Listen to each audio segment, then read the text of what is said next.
인류 역사에서 수많은 하나님의 위대한 사람들이 배출되었습니다. 그 가운데서 인류 역사에서 없어서는 아니 될 12지파의 아버지라고 부르는 야곱이라는 사람이 있습니다. 이 야곱은 오늘날 유대민족의 아버지라고 부를 수가 있습니다. 야곱에게는 4명의 부인이 있었습니다. 4명의 부인으로부터 12명의 아들들이 태어나게 됩니다. 그 가운데에서 9번째 태어났던 아들이 2번째가 되는 놀라운 일이 일어났습니다. 출생 순서로 보게 되면 당연히 9번째 태어난 이 아들은 9번째 복에 와야 되는데, 하나님의 축복은 먼저 된 자가 나중되게 하시고 나중된 자가 먼저 되게 하시는, 오늘 믿음 안에서 일어나는 이 사건은 9번째 태어났던 이 아들이 놀랍게도 유다 다음으로 2번째 소열에 세우는 오늘 이 귀한 축복을 여러분에게 소개하겠습니다. 오늘 그 사람 이름은 이사갈이라는 사람입니다. 오늘 이 사람의 출생 배경을 잠시 소개해드리겠습니다. 오늘 본문 말씀 창세기 30장 14절에서 18절 말씀을 보게 되면 구체적으로 이 사람이 태어난 동기에 관해서 말씀하고 있습니다. 레아라는 어머니가 있었습니다. 레아 어머니는 참고로 말씀을 드리면 뜻은 들소라는 뜻을 가지고 있습니다. 남편, 다시 말해서 이사갈의 아버지 야곱은 이사갈의 어머니 레아를 좋아하지 않았습니다. 본래 관심이 없었던 여자였습니다. 그 이름 그대로 들소라는 이미지 그대로 야곱이 바라보는 들소의 이미지를 가진 레아의 모습은 자신이 원하는 이상형이 아니었습니다. 대신 동생 라헬이라는 이 여인에게 마음을 뺏긴 야곱은 14년 동안 처갓집에서 종살이를 하게 됩니다. 14년 세월을 보낸 후에 10년이면 강산이 변하는데 14년이 흐른 후에 꿈에 그리던 라헬이라는 여인을 얻게 되었습니다. 그런데 첫날 밤에 친정아버지 라반이 이 맞이되는 큰딸 레아가 너무나 못생겼고 도저히 어디 출가할 수 있는 그러한 사람이 아니었다는 것을 이 친정아버지는 알고 있습니다. 그래서 당연히 라헬이 들어가야 될 첫날 밤에 레아 큰딸을 야곱방에 들여보내게 됩니다. 이 사실을 몰랐던 야곱은 첫날 밤을 지나자마자 이 레아를 버려버립니다. 소박을 맞게 됩니다. 자신이 못난 것 때문에, 자신이 부족한 것 때문에 남편으로부터 철저하게 외면당했고 많은 상처를 가졌던 이 레아의 몸을 통해서 하나님은 계속해서 자녀의 복을 주시게 됩니다. 여기서 태어난 아들이 바로 이사갈입니다. 어느 날 큰 아들 루벤이 들에 나갔습니다. 오늘 성경 본문에 보면 합판채를 채취해서 왔습니다. 합판채라는 것은 하나의 식물입니다. 이 식물 이름을 가리켜 두다이라고 그렇게 부르기도 하고, 그리고 만드나이크라고 이렇게 부르기도 합니다. 참고로 말씀드리면 이 합판채라고 성경에 기록된 이 식물은 어떤 것이냐면 불임증을 치료하는 하나의 약초입니다. 대단히 또 구하기가 쉽지가 않습니다. 온통 주변이 사막지대인데 이 합판채를 구하기 위해서는 사막을 헤매고 다녀야 합니다. 큰아들 루벤이 이 합판채를 채취해서 어머니에게 갖다 주었습니다. 이 합판채는 5월달에서 6월달에 피는 식물입니다. 대단히 꽃이 아름답고 향기로워서 많은 사람들이 이 불임증을 치료하기 위해서는 그 당시에는 가장 약효 중에 최고의 특효약으로 여겼던 것이 합판채였습니다. 오늘 이 합판채를 가지고 왔던 레아의 큰아들 루벤으로부터 이 합판채를 받았던 이 레아의 모습을, 이 광경을 라헬이 지켜보았습니다. 그 당시 라헬은 자녀가 없었습니다. 아무도 그에게 합판채를 채취해서 갖다 주는 사람이 없었습니다. 그 당시에는 이 합판채가 고가의 거리가 되었습니다. 라헬은 합판채를 먹고 싶었습니다. 그것을 가지고 싶었습니다. 그래서 이렇게 언니이며 같은 부인인 레아에게 제안을 합니다. 합한 채를 내게 달라고 말합니다. 그렇게 말하면서 하는 말이 대신 남편이 오늘 밤 언니와 함께 동침하세요, 이렇게 제안을 했습니다. 여기서 레아가 합한 채를 라헬에게 대신 주고 대신 남편과 함께 그날 밤에 동침하게 됩니다. 여기서 태어났던 아들이 바로 이사갈이라는 아들이 태어났습니다. 이사갈의 이름의 의미는 창세기 30장 18절 말씀을 보게 되면 내가 값을 주고 샀다고 해서 바로 이사갈이라는 이름을 짓게 됩니다. 다시 말해서 내가 정당한 대가를 주었다는 것입니다. 내가 값을 주고 이 아들을 얻었다는 것입니다. 그래서 값을 지불하다, 이러한 의미로 바로 이사갈이라는 이름이 지어졌습니다. 이사갈이 어떻게 해서 복을 받고 어떻게 해서 태어났습니까? 어머니가 값을 지불했기 때문에. 오늘 이 시대에 우리 모습을 봅니다. 자녀를 위해서 그동안 우리 살아가는 부모님들 엄청난 많은 수고를 아끼지 않으셨습니다. 많은 노고의 땀을 흘리셨습니다. 때로는 하나님 앞에 나와서 눈물로 자녀를 위해서 기도했을 것입니다. 여러분이 반드시 그 수고는 헛되지 않을 것입니다. 이 땅에는 노력 없이 얻는 것은 아무것도 없습니다. 반드시 내가 노력의 땀을 흘리는, 내가 어떤 값을 지불하는 그 수고의 현장에는 반드시 하나님의 축복이 약속되고 있습니다. 성경은 이렇게 강조하고 있습니다. 성경 66권 마지막 책에 보게 되면 계시록 22장 12절은 이렇게 기록하고 있습니다. 예수님께서 말씀하시기를 내가 속히 오리니, 우리 주님이 다시 오시겠다는 것입니다. 마르나타 신앙입니다. 내가 속히 오리니, 성경 강조합니다.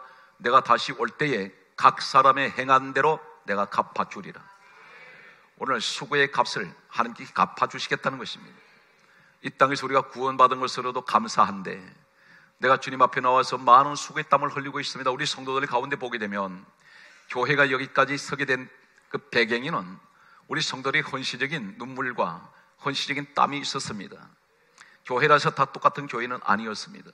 많은 성도들의 헌신 속에서 그 수고의 땀은 하나님께서 우리에게 놀라운 축복으로 갚아주시는 오늘 현장이 바로 우리 교회인 줄로 믿습니다. 성경 말씀을 계속해서 보게 되면 로마서 12장 11절은 다음같이 말씀하고 있습니다. 부지런하여 게으르지 말고 열심을 품고 주를 섬기라고 말씀하고 있습니다. 따라하시겠습니다. 부지런합시다. 게으르지 맙시다. 열심을 품고 주님을 섬깁시다. 사랑하는 성도 여러분, 교회에만 적용되는 말씀이 아닙니다. 여러분의 가정은 어떤 가정입니까? 믿음의 사람이 있는 그 가정은, 하나님의 자녀가 있는 그 가정은 작은 교회입니다. 그곳에는 찬송이 있습니다. 그곳에는 하나님의 말씀이 있습니다. 그곳에는 기도의 소리가 들려옵니다. 오늘 여러분 가정이 이러한 축복의 가정이 되시길 바랍니다. 성경 말씀을 여러분에게 소개하면서, 그렇다면 이사갈이 받았던 축복은 어떤 것일까요? 성경은 놀라운 예언을 하고 있습니다. 야곱의 12 아들들 가운데에서 세 가지 특징을 가진 지파가 하나 있습니다. 미, 지혜, 부, 상징이 바로 이사갈입니다. 야곱의 12 아들 가운데서 최고의 미인들이 많이 배출된 집안이 있습니다. 바로 이사갈 지파로 알려져 있습니다. 세계 가장 아름다운 미인들이 많이 배출됐다고 합니다. 그리고 세계 각계각층에 지금은 유대인들이 사방으로 다 흩어져 있습니다. 전 세계 어느 곳이든 다 흩어져 있는데 우리나라에도 들어와 있습니다. 그런데 이분들이 그 가운데서 이사갈 지파의 사람들은 어느 곳에 가든지 다 지도자의 자리에 있다는 것입니다. 대단히 지혜가 뛰어난 사람들이었습니다.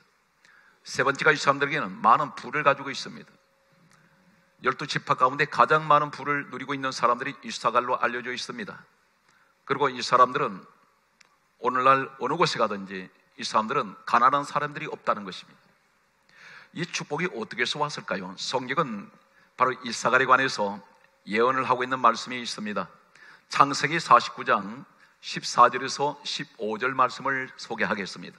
창세기 49장 14절의 말씀을 보게 되면 이사갈은 양의 우리 사이에 꿇어 앉은 건장한 나귀로다, 이렇게 말씀하고 있습니다. 양의 우리 사이에 꿇어 앉은 건장한 나귀. 수많은 양떼들 가운데에서 이사갈을 상징할 때 건장한 나귀가 꿇어 앉아있는 모습이라 했습니다. 무엇을 말씀하고 있습니까? 이사갈을 가리켜서 예언하는 이 말씀은 너는 수많은 하나님의 사람들 가운데서 특별한 사람이라는 것입니다. 너는 특별히 뛰어난 사람이라는 것입니다. 양은 체구가 작습니다. 그런데 나귀는 보통 양들보다도 몇 배나 체구가 큽니다. 무엇을 의미할까요? 왜 꿇어앉아 있습니까? 대단히 온순하고 순종하며 겸손한 모습을 보여주고 있습니다. 꿇어앉은 건장한 나귀. 나귀는 우리가 유대 지역을 여행을 하다 보면 나귀한테 가장 무거운 짐을 많이 지웁니다. 가장 많은 짐을 지고 있는 이 나귀의 모습, 그런데 대단히 건장합니다. 대단히 건강하다는 것입니다. 대단히 튼튼한 그런 모습을 의미하고 있습니다. 이사갈은 실질적으로 12지파를 상징하는 깃발이 하나씩 있습니다. 그 깃발 가운데 이사갈 깃발이 나귀 깃발입니다. 나귀의 모습은 어떤 것을 연상하십니까? 대단히 부지런합니다. 그리고 나귀는 가장 입에서 울음소리를 내지 않는다고 합니다. 묵묵하게 주인이 시킨 대로만 일을 하는 것이 나귀입니다. 오늘 이런 모습 속에서 이사갈은 태어날 때 어머니가 값을 지불하고 태어났듯이 이사갈은 늘 노동에 땀 흘리는 수고의 값을 알고 있습니다. 계속해서 말씀을 보게 되면 성경은 이렇게 강조하고 있습니다. 창세기 49장 15절 말씀을 보면 성경은 다음과 같이 말씀하고 있습니다. 그가 쉴 곳을 보면 좋게 여기며 토지를 보면 아름답게 여기고 어깨를 내려 짐을 내고 앞제 아래에서 섬기리로다. 이렇게 말씀하고 있습니다. 제가 이렇게 말씀드리니까 성경을 이렇게 하고 내려다보는 분이 있는데 그렇게 안 보셔도 돼요. 정확합니다.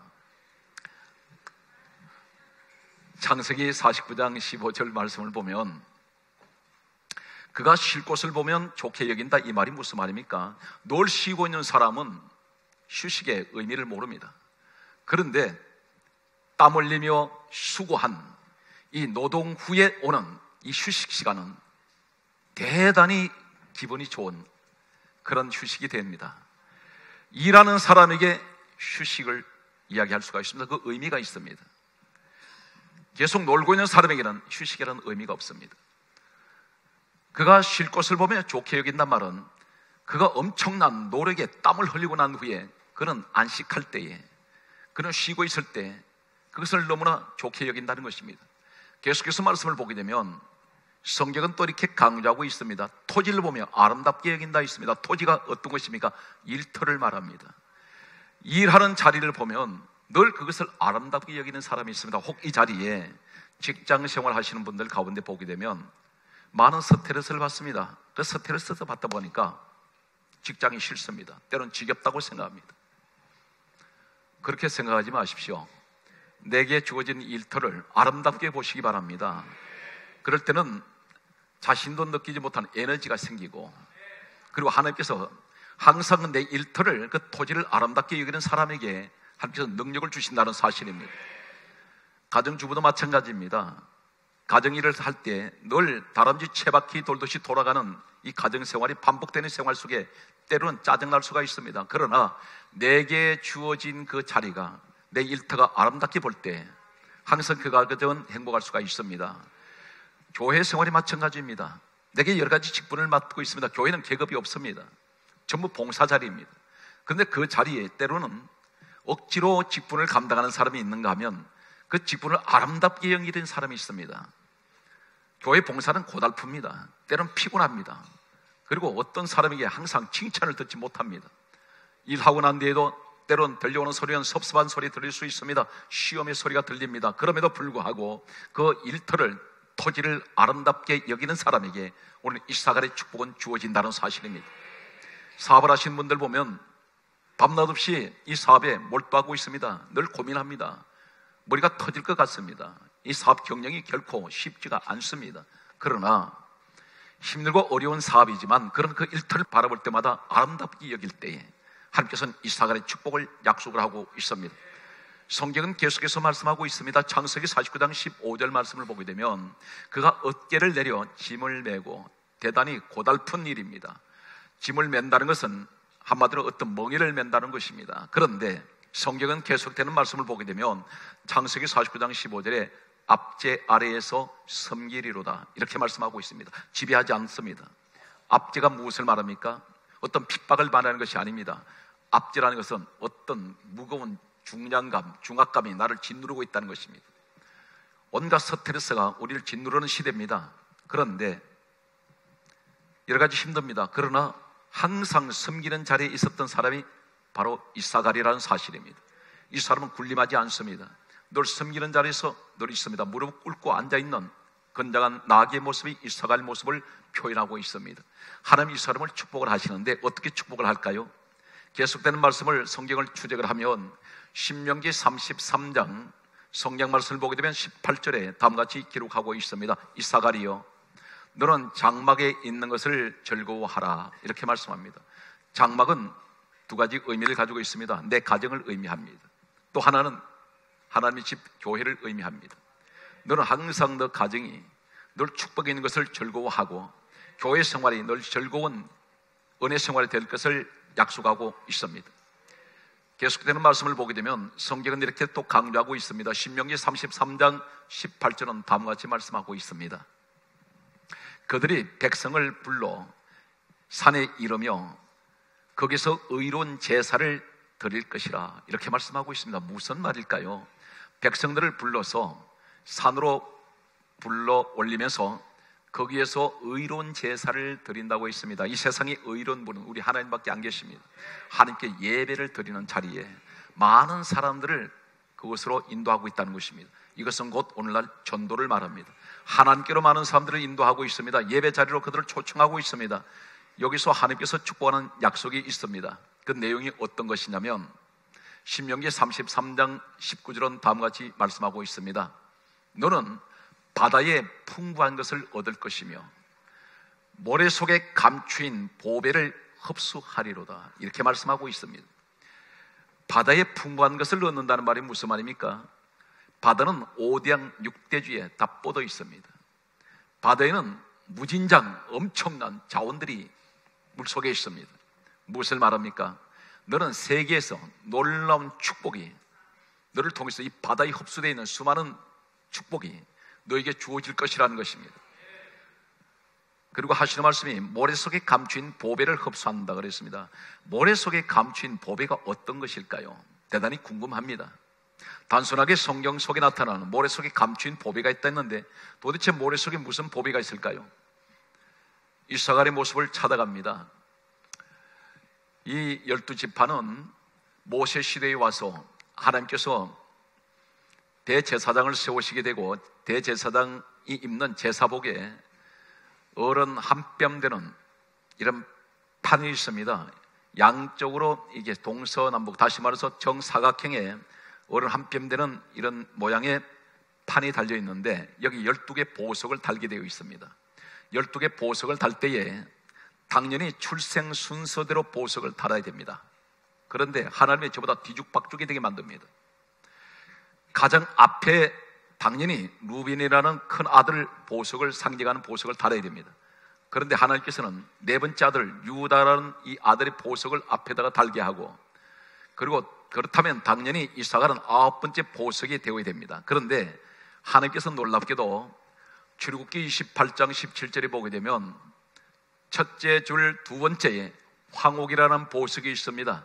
이 황옥 보석이 바로 이사갈 지파를 상징하는 보석인데 토파제라고 부릅니다. 이 토파제라는 보석은 어떤 보석이냐면 황금색으로 되어 있습니다. 황금색으로 되어 있는데 이 보석을 찾기가 대단히 어렵습니다. 거의 불가능합니다. 이 보석이 어디 있느냐면 홍해에 바다 한가운데 섬이 여기저기 드문드문 무인도도 있고 유인도도 있습니다. 많은 섬들 가운데서 안개가 자욱하게 끼인 날 배를 타고 그들이 바다를 나갑니다. 그때 안개가 자욱할수록 섬에서 유난히 반짝거리는 빛이 있습니다. 이 빛이 바로 토파즈 보석에서 발산하는 빛입니다. 때로는 절벽에 이 보석이 박혀 있습니다.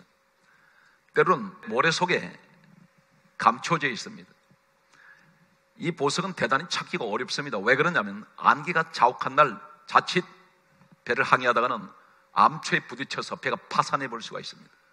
목숨을 건 모험이라고 할 수가 있습니다. 이 보석을 가지고 있으면 세 가지, 그들이 전해져 내려오는 고대 건동 지역, 특별히 중동에서는 세 가지 이 토파즈 보석에 관한 유래가 있습니다.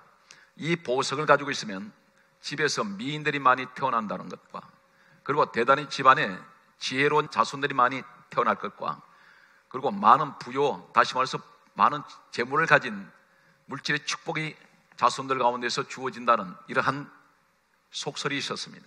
지금도 중동에 가면 사람들이 가장 좋아하는 보석 가운데 하나가 이 토파즈 보석입니다. 이 보석을 가장 선호합니다. 여기까지 우리가 말씀을 보면서 어떤 생각을 합니까? 반드시 부모님의 수고의 땀은 그 자손들에게 많은 축복을 약속하고 있다는 것입니다. 다시 강조합니다. 이 땅에 노력 없이는 얻는 것이 아무것도 없습니다. 여러분 기도하실 때 그것은 때로는 노동입니다. 여러분 예배 드리는 것도 하나의 노동이라고 할 수 있습니다. 그러나 반드시 그 헌신적인 열심히 있는 믿음 생활을 통해서 하나님께서는 여러분에게 자손의 축복을 약속하고 있습니다. 그렇다면 말씀이 여기서 끝났을까요? 아닙니다. 가장 중요한 말씀의 생명이 어떤 것일까요? 가장 중요한 복음의 메시지가 있습니다. 인류가 시작된 이래로 이 땅에서 온 인류를 위해서 가장 고귀한, 말로 표현할 수 없는, 갚을 길 없는 한 분이 있습니다. 그분은 온 인류의 죄를 대신해서 십자가에서 죽으신 예수 그리스도십니다. 성경은 이렇게 강조하고 있습니다. 빌립보서 2장 6절에 이 땅에 내려오셨던 예수님이 바로 근본 하나님 본체라고 말씀하고 있습니다. 근본 하나님 본체 되시는 예수님께서 이 땅에 내려오셔서 당신 스스로 십자가에서 못 박히셨습니다. 그리고 흘리신 그 피로 말미암아 우리 모든 죄는 다 사해지고 우리의 모든 죄는 다 깨끗하게 죄 씻음 받고 난 후에 요한복음 1장 12절에 하나님 자녀된 권세를 주셨습니다.